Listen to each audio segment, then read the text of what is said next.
मेरे दादाजी मुझे बचपन में कहते थे, बेटा भारत की जलवायु गर्म है।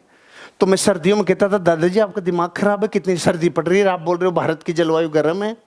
बेटा तू नहीं समझेगा। जब मेरी उम्र 8-10 साल थी तब मैं कहता था, नहीं दादाजी आप सही नहीं कह रहे हो।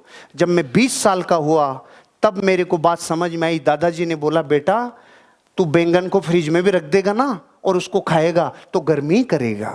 बैंगन गर्मी करता है। ये बात भी पता ठीक नहीं थी आपको? ये भी जानकारी लेते जाओ बीच बीच में आप। मैं समझ गया। मैंने कहा दादाजी अपने भारत की जलवायु गर्म है। इस रेखा को मैं समझ गया, पूरी विषुवत रेखा को, कि हाँ जलवायु गर्म है।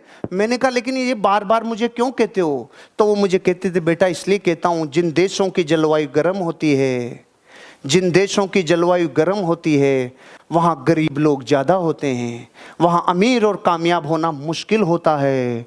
ओ हो, इसके पीछे क्या विज्ञान। उन्होंने बोला जहाँ जलवायु गर्म होती है वहाँ क्रोध जल्दी आता है, वहाँ अहंकार जल्दी आता है। साला मैं तो सांप बन गया, ये जल्दी आता है। हम चौड़े बाजार सकड़े, ये जल्दी आता है। जहाँ जलवायु गर्म हो वहाँ पे अलर्टनेस नहीं आती, वहाँ पे आलस ज़्यादा आता है। जैसे गर्मियों की दोपहरी हो तो कसरत करने का मन करता है कि सोने का मन करता है? जब जब दुनिया में जलवायु गर्म होती है तो आलस पैदा होता है। उन्होंने कहा था, दिमाग को ठंडा रखना, जुबान पे शक्कर रखना और पाँव में चक्कर रखना, तब तू अमीर और कामयाब बनेगा।